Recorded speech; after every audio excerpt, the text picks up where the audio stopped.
Muscular imbalances answered today, as well as a few other questions, such as: is there some type of strength ratio for big lifts like bench press, pull ups, and overhead press? Or are there other ways to spot muscle imbalances? How is it going, everyone? This is Jimmy Perry here with the PowerPlay podcast. Just answering, redoing questions because I don't like what I put up before. I have like 600 of these, and that's gonna be cool. It's gonna take me 2 years. I'm not done 600 videos. I would. I might. And I might even actually.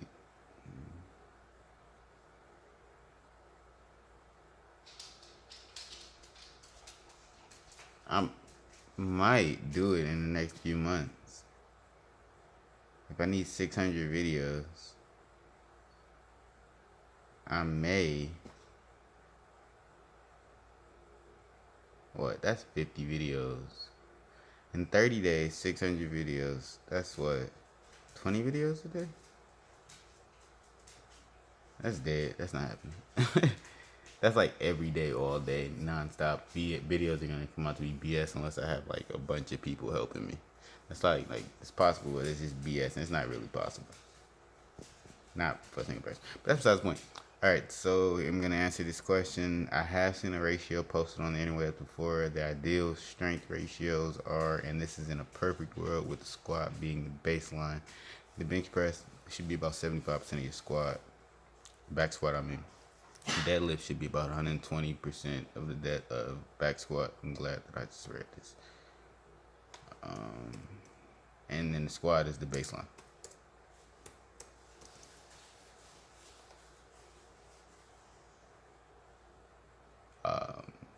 Those are the ideal ratios, but of course, like that's a perfect world. Like those are the ratios for a perfect world. We do not live in a perfect world. In fact, we live in the exact opposite. Well, anything that's not perfect, I would think is the exact opposite of perfect, because we don't have an idea of what perfect was going to be like. That didn't make any sense. But so, in fact, most individuals won't have this ratio. What they will have are physical differences and leverages. Different limb lengths and leverages could result in having a stronger deadlift than suggested. Then the ideal 120% of the back squat. In fact, simply focusing on, or if you focus all your energy on the deadlift, that might, like I'm talking about when you first start out. I mean, obviously you got to do other movements too, but if the main focus is the deadlift when you first start off, you might have 100+ percentage of your back squat. You might have 150% of your back squat or 200% of your back squat, especially if you're not back squatting. But I wouldn't think that you wouldn't be doing that. So, but that was just me playing devil's advocate. And, I wasn't trying to. I wasn't trying to blame out of whack weight ratio or strength ratio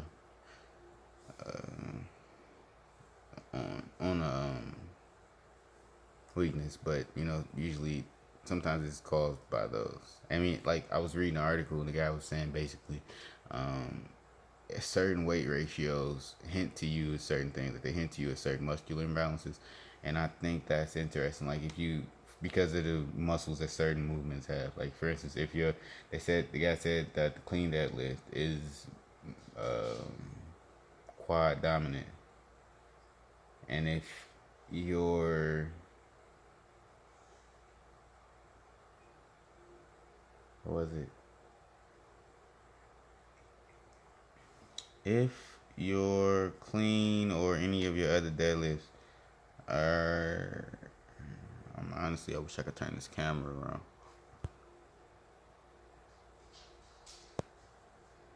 but I can't. Oh well. But if you're clean or whatever,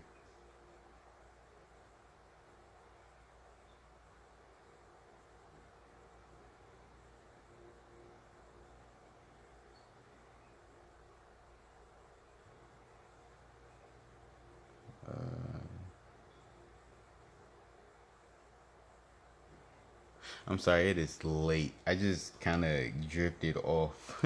This is wow. But if you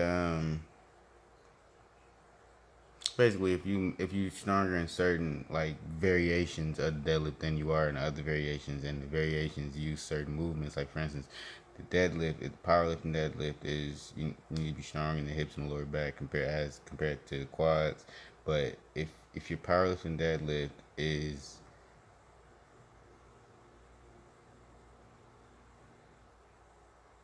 slightly lower, or was it slightly higher than the say snatch deadlift or the clean deadlift? If you're clean that snatch or powerlifting deadlift supposed to be 120% of your or 120% of the back squat, and clean deadlift supposed to be 85% of the back squat, and you get 126 and then like a 76 or something like that. That means your quads. I would say that your quads aren't doing their job very well, because they said that the clean deadlift is quad dominant. Well, the people would say that your quads aren't doing much. There's a muscle imbalance. Your quads aren't doing very well, and your hips and your lower back is very strong, because your powerlifting deadlift is so high compared to the clean deadlift. Okay, so what are muscle imbalances? Muscle imbalances are exactly what the name suggests. It's an imbalance between two or more antagonistic muscle groups, or any muscle groups. There are essentially two different types of muscular imbalances. The first one is the body muscular imbalance, and this is an imbalance that occurs when the muscle on either side of the body aren't symmetrical on either size or strength. When a muscle is stronger, weaker, smaller, larger, or larger than its polar sided constituent, that means that a body muscular imbalance is present. And then after that, we have the joint muscular imbalance, and these are muscles surround joints to keep the bones of the joint centered for optimum movement. If a muscle becomes larger, smaller, weaker, stronger, or stronger than the muscles that work with it, joint movement can become limited. So how do you test for strength imbalances? Well, a great way you can test for muscle imbalances, one of the best ways, and I got this actually. Well, I researched it, but then I got it from Martins. Forget his first name, but Martins. And that's the squat. The squat is the telltale movement, because so many joints are being used, and you have to bend. You actually are like you have to use the shoulder joints, knees, the hips. What are the joints? The elbows. And obviously, wrist, elbows, shoulders, knees, hips, and ankles. And I agree that and I agree with Martinez Lisa's, that's his name. Martinez is his first name, Lisa's his last name. But the squat tells you, I agree with what they were saying, and that the squat tells you about your current mobility as well as imbalances you may have.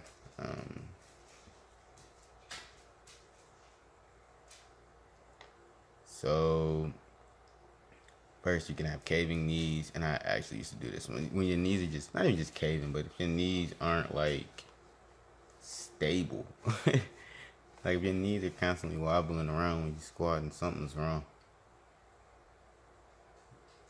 Like, and reason for me, for instance, so I'm just gonna go over what caving knees possibly means, and when your glutes aren't strong enough and you're squatting, you're bound to have your inner thighs pull your knees together. That's caving knees. Your inner thighs are pulling the knees together because your glutes aren't strong enough to stop them. Makes sense. I agree with that. No, I don't agree. I agree with it. Now, another issue I was having was not foot placement, but I had an injury. So that's my thing. Like, I had an injury, so I couldn't like bend my knee. I couldn't. I mean, you can, but eventually, if your knees aren't, if your ankles aren't, just bring to the next one. If your ankles aren't mobile, then your knee, I couldn't get as good of a stretch on the knee, which was the next point. That's leaning torso around the back, and I can speak on this from experience. But if your torso is leaning, you probably don't have very mobile ankles, and that's. I was actually gonna say this before I even like looked at it. And if your back is round and your back simply isn't strong enough, but immobile ankles can also result in some weird like knee placement. Like my knees went far out because I had to place my knees far out because I couldn't bend my ankle. So immobile ankle, knees had to be placed far out. So if you look at the way that you're naturally setting up, then you can see like something's wrong because I couldn't bend my ankle, so I had to set out so I could get hip and knee joints aligned parallel. To do that, I had to set my foot out, and then I realized like, oh wow, my knees are way out here. Something's wrong. I can't go deep. My knees are way out here. I'm tight. I knew my ankle. I had broken it, and I didn't do like rehab like that. So, I mean, I did rehab, but I didn't do rehab. So, I mean, I did it like I said, but it was BS. I didn't like I wasn't 16-year-old me wasn't for that, and it hurt a lot. Then it's unable to point toes forward, and explanation for this: if your toes are unable to point forward, it could mean that your glutes are too tight.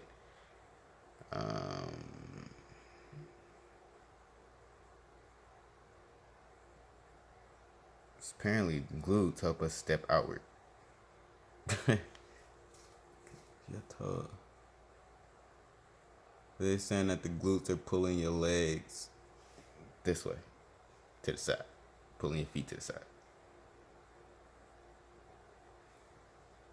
So your feet supposed to be like this, but they like these. So what he's saying is, if your feet are like this and they're supposed to be like this, I would say that your glutes are pulling your feet, or they help you move your leg to the side. Is my understanding that I haven't taken physics classes at all, but I should do some research on that because that's interesting. All right, I'm tired. I'm gonna KO. You guys have a good one. Thank you for listening. I appreciate everyone. Peace.